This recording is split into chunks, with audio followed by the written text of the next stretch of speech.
Hi, my name is Sophia Johnston. I am applying for the National FEMA Youth Preparedness Council. Why am I applying to the FEMA Youth Preparedness Council?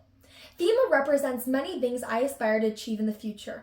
I've absolutely loved being on the FEMA Regional Board, working with others to help impact my community. I aspire now to work at the national level so I can have a greater impact on helping others prepare for emergency situations. Since 7th grade, I've dreamed of working to help others, especially during times of crisis. I know this isn't the dream of most teenagers. Being part of a national FEMA is so exciting. I'm fully invested in going to this field as an adult. In high school, I've dedicated a great deal of time participating in various leadership roles. In addition to participating in the Regional FEMA Board, I've also participated in the Genesee County Youth Commission and also one of 30 students in the state of Michigan selected to represent all members of student councils.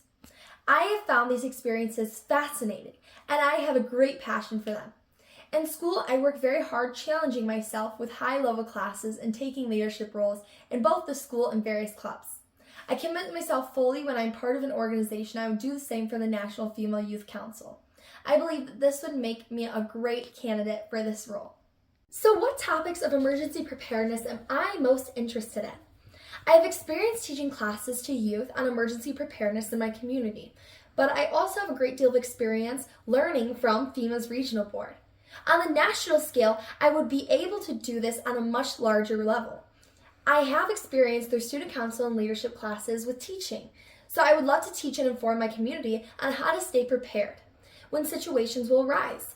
I have so much passion for teaching and representing my county. With the honor of having this position, I will not only help my town, but help communities across America to be better. So why do I believe emergency preparedness is important? Emergency preparedness is an essential part of our lives because it is about being proactive versus reactive. If you know what steps to take and if you have a plan, you are far more likely to be successful in being safe and protecting those around you. Often, it can be simple actions taken over time to assure the readiness and preparedness of others. For example, receiving education on types of emergencies in your area and steps you can take to be safe, talking through or acting out various scenarios, and learning what supplies to have on hand, you can become more prepared. By being prepared, your levels of anxiety go down and a person thoughtfully can navigate the difficult situations. As I mentioned, I know it isn't the dream of most young adults to work in the emergency preparedness industry, but this service significantly benefits our society. The industry can provide a light during times that can seem darkest to make our lives better. It is really exciting to think about that. What skills would I bring to the FEMA Council? My most vital attributes include my communication skills, my problem solving, and my critical thinking, and my leadership skills. I've developed and grown these over time. I guess you could say I'm pretty curated.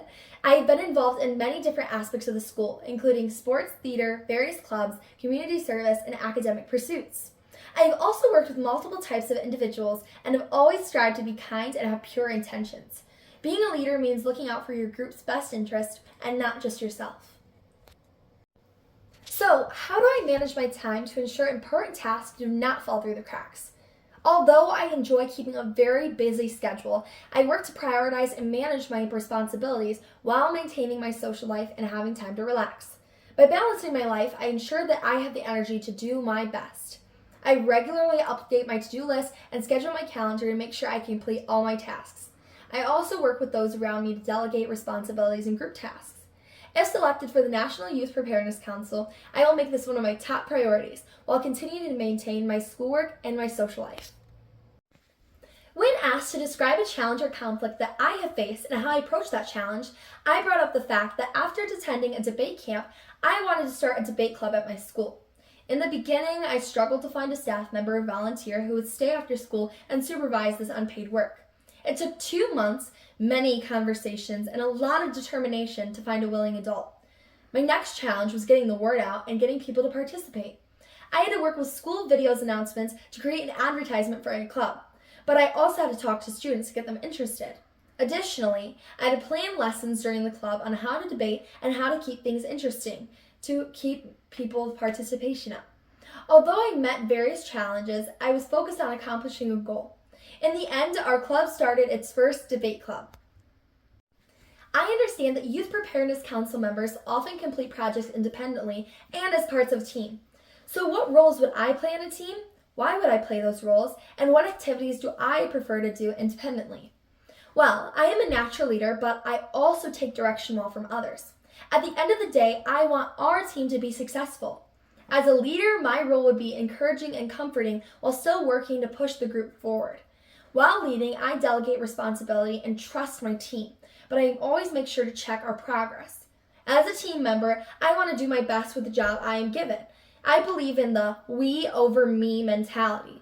I learned this in sports and groups and it has worked to be successful over the years. When we all have the same goal, we are far more successful. I also enjoy to work independently and think through things, but I like to look at things from multiple different perspectives before coming back from the group.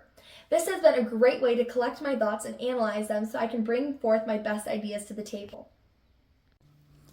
When asked to describe a challenge or problem related to emergency disaster preparedness that I would like to solve, I said one problem I currently see is education of individuals on emergency and disaster preparedness.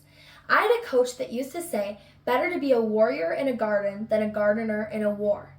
This is very fitting because in emergency preparedness, you want to prepare yourself for the worst, even in non-emergency situations.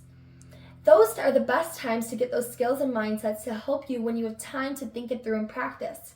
This starts with early education. I believe by introducing these skills with young students and consistently educating them throughout school, you will have adults with skills to handle themselves and help others. Some steps will include developing a marketing campaign, lessons, and ideas. Then, developing a rollout plan that is strategic and hits the most number of individuals that will value their time. Thinking about my community's needs and asked to propose a local or regional disaster preparedness project that I might complete, I said, a challenge that I and many students face in school was a limited amount of emergency preparedness. I wanted to help solve this by giving children more techniques on how to become prepared, how to approach an emergency, and what steps to take following an accident. And getting the information to students and receiving it to their parents will also help with family planning. Early intervention and teaching is an excellent way of getting students into the readiness mindset when called to action. My connection to my community, my passion for helping others, and my ability to get the job done will all be valuable in supporting this project.